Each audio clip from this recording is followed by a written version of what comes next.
Salut à tous, le journal du foot de ce lundi 26 octobre. C'est un dossier qui risque de revenir très régulièrement dans l'actualité lors des prochains mois. L'éventuelle prolongation de contrat de Kylian Mbappé au PSG. Selon l'équipe, Leonardo se sera entretenu avec l'entourage du joueur la semaine dernière afin d'évoquer son avenir. Actuellement, l'attaquant parisien est sous contrat jusqu'en 2022 comme Neymar. L'enjeu est donc crucial. Si le PSG ne le prolonge pas avant l'été prochain, il sera quasiment dans l'obligation de le vendre pour éviter un départ sans la moindre indemnité de transfert l'année suivante.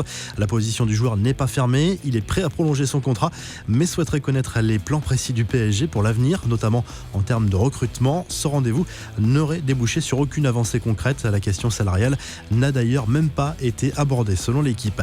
Décidément, Cristiano Ronaldo n'échappe pas aux critiques à propos du Covid. Testé positif lors du rassemblement avec le Portugal, l'attaquant de la Juve est encore à l'isolement mais suscite toujours des critiques pour ne pas avoir respecté le protocole sanitaire. Le ministre des Sports en a encore ajouté une couche sur CR7, sur la rail trait. C'est un épisode désagréable, il a violé le protocole et c'est un fait car il y a aussi une enquête ouverte par le procureur de Turin. La star de la vieille dame est accusée d'avoir effectué un aller-retour au Portugal sans respecter le protocole instauré par le pays. Les infos en bref, Samuel Umtiti sort du silence après son mercato agité. Le défenseur du Barça a été poussé vers la sortie cet été par certains de ses dirigeants mais il a fait le choix de rester. Sur Canal+, l'international français a reconnu qu'il y avait bien eu des discussions avec Lyon pour un éventuel retour mais rien de concret ne s'est finalement dessiné. Sergio Ramos a encore prouvé ce week-end qu'il était indispensable au Real Madrid. Buteur sur pénalty face au Barça lors du Classico, le capitaine merengue a inscrit au passage son 100e but en carrière sur les couleurs du club merengue, le tout en 656 matchs officiels. L'OL a peut-être enfin lancé sa saison. Le club rhodanien s'est baladé dimanche soir contre Monaco, victoire 4-1 des joueurs de Rudy Garcia. Aouar Toko Ekambi et Depay ont brillé. L'attaquant néerlandais, auteur de l'ouverture du score dès la 12e minute, en a profité pour adresser un message à l'un de ses coéquipiers en sélection. Depay a dédié son but à Virgil van Dijk, victime d'une grave blessure au genou avec Liverpool. La promesse de Dario Benedetto aux supporters de l'OM dans un entretien pour l'émission Téléfoot sur TF1. L'avant-centre a reconnu que son début de saison n'était pas à la hauteur des attentes.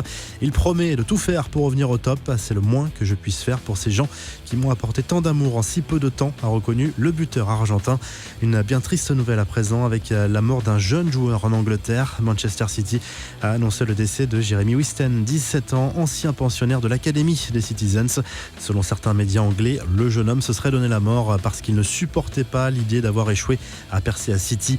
La boulette des Girondins de Bordeaux à présent dimanche avant la rencontre contre Nîmes. Le club bordelais a involontairement fait le buzz sur les réseaux sociaux en publiant une photo du vestiaire. En cause, regardez bien, le nom d'Hatem Ben Arfa mal orthographié dans le vestiaire avec un H en trop sur la pancarte. Rassurez-vous, le nom du joueur a bien été orthographié sur le maillot.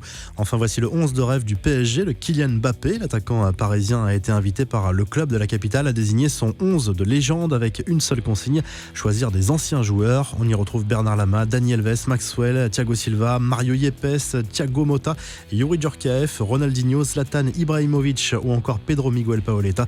Mbappé a donc choisi de zapper Cavani, pourtant meilleur buteur de l'histoire du club.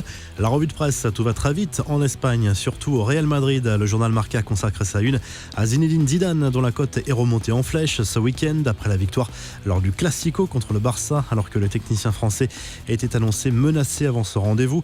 Le Mundo Deportivo crie toujours au scandale après le Classico. D'après le journal sportif catalan, le Real a encore bénéficié d'un arbitrage favorable et le VAR n'y a rien changé, notamment sur le pénalty accordé au club merengue. AS fait sa une sur Sergio Ramos, encore impérial ce week-end. Le Real Madrid qui doit résoudre désormais la question de son avenir. Le capitaine madrilène arrive en fin de contrat en juin prochain et veut un salaire XXL pour prolonger. Enfin, la Gazette dello Sport souligne les difficultés de la Juve en ce début de saison. La vieille dame a été accrochée à domicile par l'Hellas Vérone dimanche, un partout, et laisse filer l'AC Milan en tête.